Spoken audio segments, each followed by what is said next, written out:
Hello everyone, I am Bets Golden. Thank you so much for joining me today. Today we are going to talk about how you can try out gel press to see if you like it without busting open your bank. All right, because sometimes we do that as crafters. We drop hundreds of dollars on something and then realize that it's not our thing. I always am an advocate for not dropping a ton of money before I know I'm going to like it. So what we're going to do is we are going to actually use paint that you can pick up fairly cheap anywhere if it's not already in your stash. We're going to use literally garbage to do our print, and then copy paper. A lot of people have this. You could even use notebook paper. Oh my God, do I love notebook paper to do pulls on. And then you are going to want to find two brayers. Well, one brayer and one gel plate. So let's talk about that for a minute. Let's start off actually with our brayers. So we have a couple different kinds here, sizes.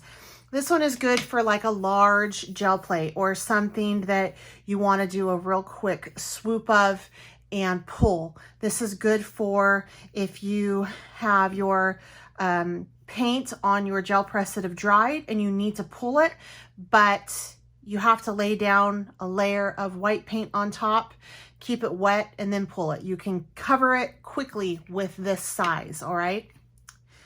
Then we have these, which are the higher end. These are my favorite. These are by Speedball, I think. I'll leave the link down provided. Nice weight to them, real easy to handle, but they are pricey. And this also these two are also Speedballs. I think that's the name of them. I could be wrong. I apologize if I'm wrong. I'll get you the correct though. This one is a 2-inch one, so this one is really good for, a smaller scale, or if you're trying to do stripes of paint or whatever, and then this one's a small one too. I think I use this one probably the most. I think this is 1.5 inches, and then this one is 2 inches, yes. But these are Speedball. Again, I wouldn't start with these, kind of on the pricey side. Then you get over into your economy brayer. So these are a little bit more reasonably priced. There's a couple different kinds here. And you can find these on the Gel Press site. You might even be able to find them at your local craft store. And you're going to notice that some of the handles are dark, some are red, some are white, some have a lighter type rubber on them, some have a darker type rubber on them. You may ask yourself why. Well, if you have a light rubber, maybe you only want to use light colors on it, and then a dark rubber, dark colors on it, whatever. I'm not that good. I interchange them all of the time. So you can find these usually right alongside your gel press plate at your local box store, craft store. And so to start with, if you don't know if you're going to want to do this, always get an economy brayer. It will not ever hurt to have in your stash. All right. So I'm going to go ahead and create with this little guy, I think. Doesn't really matter. Next up, gel press plates. So you're going to want to get a gel press plate. And I recommend this size right here. It's an 8x10. It's absolutely perfect for pulling copy paper up on. And, it just nice size. I tend to gravitate towards this in the 5x7 the most. A 5x7 gel press plate is really nice because you can fold your copy paper in half, and then you can do do both sides and create pulls, so you can get 2 pulls off of one piece of paper. But when you're wanting to experiment and lay down a lot of paint, I like this. The 12x12s are fun, but that can get super messy because if you're trying to pull a 12x12 paper, it can leak out over. And if you're trying to kind of avoid the mess, not always what a lot of people want. So I always recommend the 8x10s or the 6x6 or the 5x7s. I love the other shaped ones too, but again, those are things that you're going to want to invest in when you know that you want to pull this into your craft room. So you can find a gel press plate on Gel Press website, or you can find them, I think, at your big box craft stores, and you can use your 40% coupons off to even save you money there. So your total investment for your playtime is really going to be around $25, maybe $30. And if you think about it, that's not really that much. If you were to take a gel press class, it would probably be at least that and then some, and you wouldn't necessarily walk away with the material for it. So just something to keep in mind. All right, so I'm going to show you 3 different color combinations today that are surefire. I'm going to show you the technique that you can do to place your color down to get a nice, beautiful pull every time. And we're just going to use garbage to create some texture in there as well. So, and I also have on hand some white paint just in case this dries on here before I can pull it. That's important because a lot of times in the desert where I am, these are not open acrylics, and open acrylics will dry.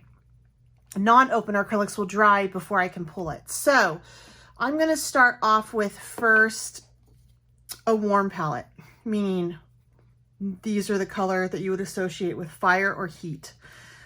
They all kind of have a red undertone or mix well with red. So we're going to do fuchsia, glazed carrots, and apple flame.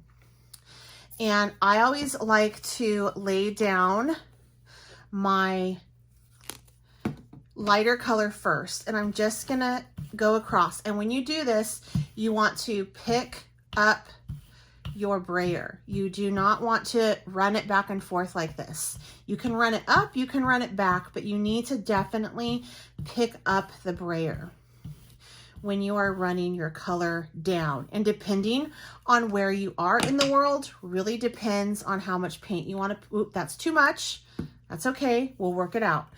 So I want to put down a little bit more paint on my plate simply because, and this is what I do. I mean, look at that.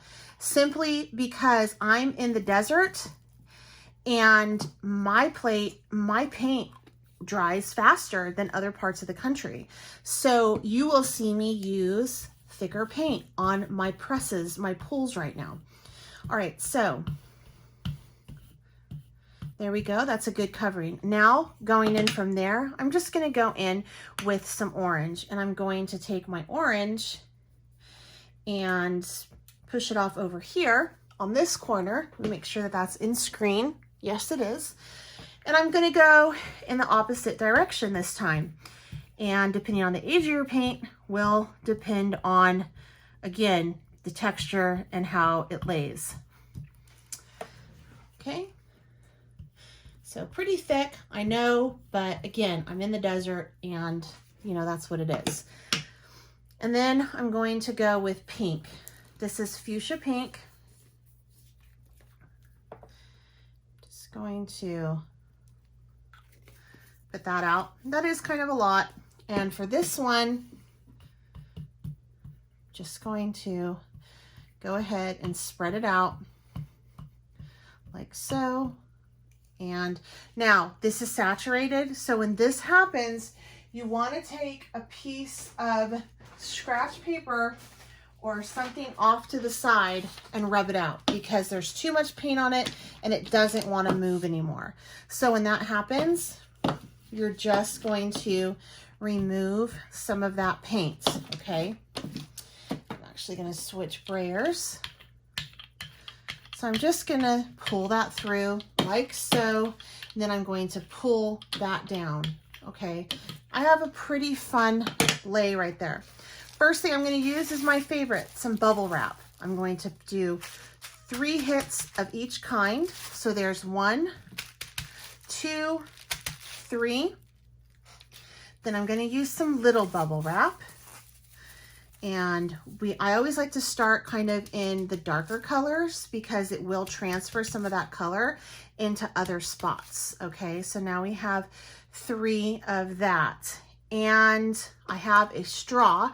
Now, be very careful when you use a straw. You don't want to poke too hard because it can damage your gel plate. So I am just lightly poking some circles around to give even more texture on my gel plate. All right, I am not poking through. I am not adding a ton of pressure here.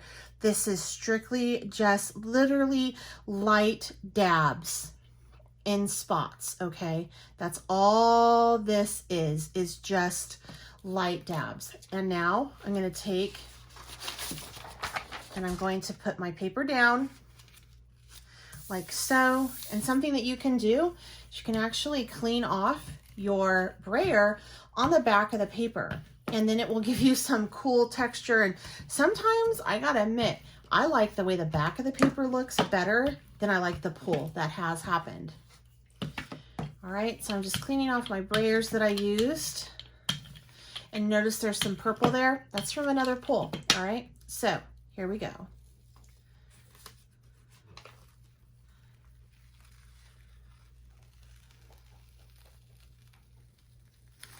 And I'm getting off some really fun texture from the gel plate from a previous plate session.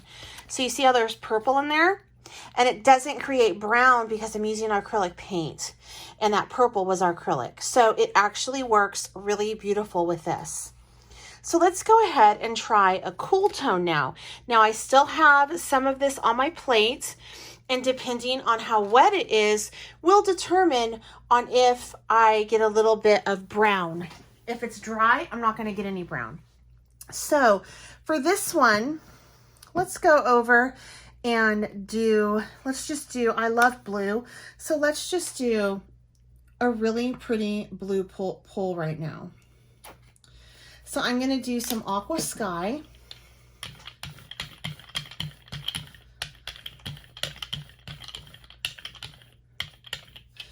And then I want to do some turquoise blue.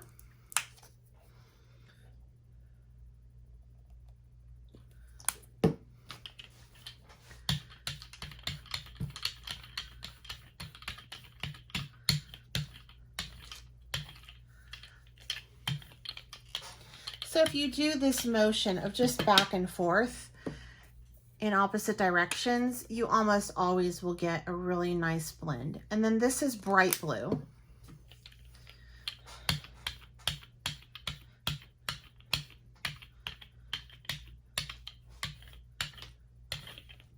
There we go. So for this one, I'm actually going to take this, actually, no, let me take the red Solo cup, and I'm just going to make some marks all over the place. Then I'll take the bottom of it and do the same thing.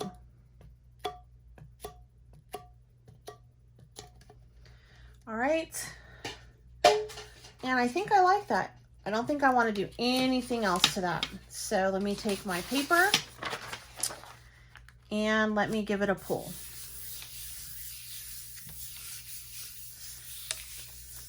If you guys haven't subscribed to my channel, I'd like to take this opportunity to encourage you to do so. Make sure you hit that notification bell. If you have any questions or comments, please leave them down below. And if you like this video, please give it a thumbs up and share it. I always love that. And feel free to pin it on Pinterest as well. All right, so let's see. What do I get? I'm getting some yummy stuff from the other pull, which is awesome. Love this. Look at that one. See how fun that is? And that was just with red Solo cups. That's a red Solo cup right there. How crazy is that? Isn't that fun? And I have some of the orange texture in there from the other pull. There's some pink. There's still some of that purple hanging out from a couple pulls ago. This is why I do not clean my gel press plates, because it's just the gift that keeps on giving. So that's the blue. Now let's go on and let's do a secondary color combo. And what I mean by that is let's take a color like green and let's lay it out with the two colors that make that color, which is going to be blue and yellow. This color combination will always work. You could also always do orange with yellow and red, though that would always be a cool combo. And then for purple, you only really want to do blue and red with purple. For green, I can do these because those two colors make green. So that is how that works. All right, now for this one, I'm gonna start off with some yellow.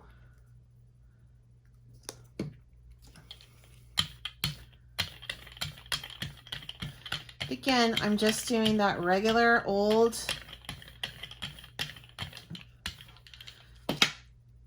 type here. And then I'm going to do blue off over on this side. And you know, I'm going to clean the brayer just a little bit off over here. There we go. See how I'm lifting and pulling, and then I'll just work it on up into that area like so. And now let's put down some green.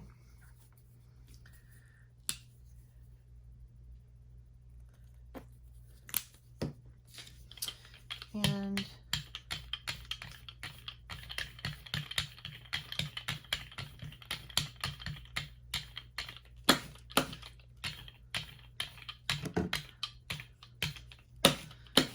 okay, I'm just gonna clean that off and then just go on over like so.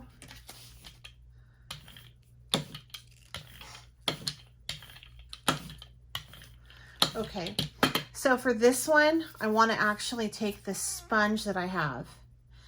It's a dry sponge, and I'm just going to pop some of, you know, this texture in like so. So think about your sponges, totally use sponges. And then I'm going to take this toilet paper roll that's been beat up and then just all over the place as well. Add some fun texture on that.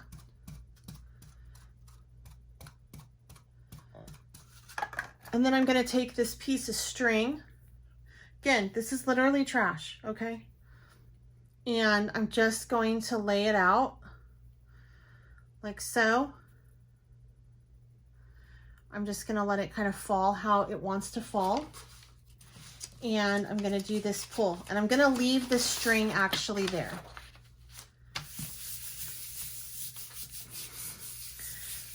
So I'm giving it a nice rub. And I'm going to clean off the back of my brayer on this. So you really want to varnish it really well. Let's give it a pull.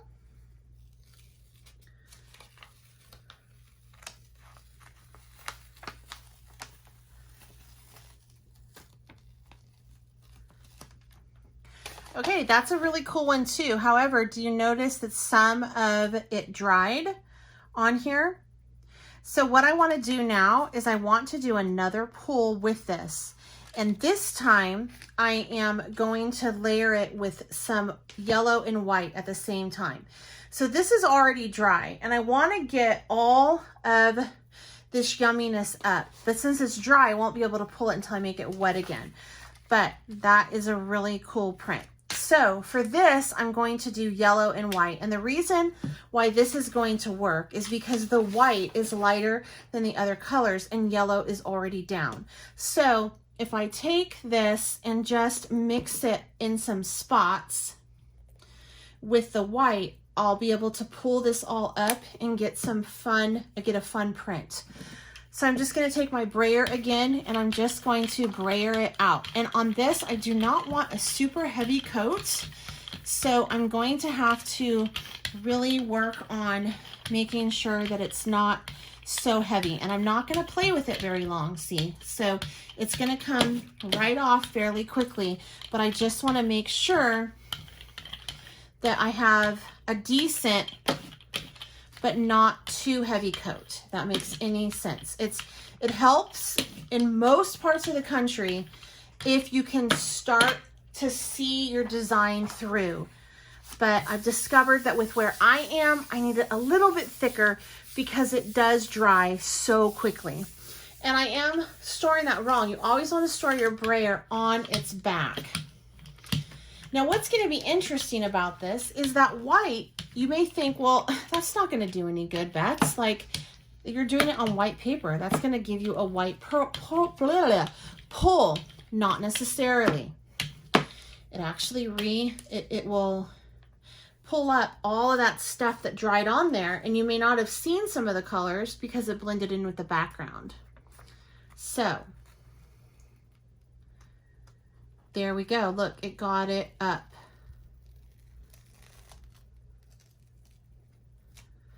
Look at that.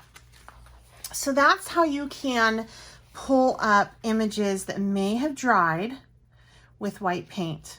So think about what color scheme you would like to start with. I would recommend 3 colors and then a white thing of paint.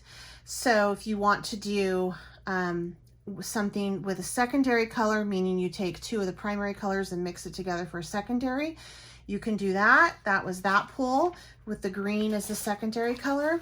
Or if you want to do warm or cool tones, you can stick to a couple shades of blue. Or if you want to do warm tones, because that's what you're drawn to, then you can stick to red tones like a yellow, orange, and pink. Or you can do a pink, pink, orange, red, pink, orange, yellow. So just think about that. I would suggest, so to get started, pick the gel press plate you want. I recommend an 8x10. 5x7s are great as well, and so are 6x6, but 8x10 is my preference if you can find it. And pick up an economy brayer, 3 bottles of paint, either in the cool or dark, and 1 bottle of white, and then you are good to go. You will be able to create beautiful prints, have fun playing, not do a huge investment, but if you decide that you like it, you definitely have more for more playtime, and then you'll know where to go from there. All right, you guys, I certainly hope that you found this video inspirational, and it gave you some good ideas with how to use your gel plate as it is, maybe laying your color out, and maybe just using a little bit of things that you may throw away on your gel plate for some added texture. Red Solo Cup right there. And I gotta admit, I am digging on that texture that the sponge left.